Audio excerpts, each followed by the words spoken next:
Переживем все, переживем. Я в ту війну родилась і ту війну пережила.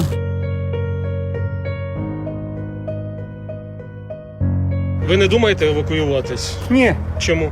і я віддам цю квартиру і піду бомжом, то нічого не залишиться. Ви согласні? А якщо ж російська армія зайде, що тоді?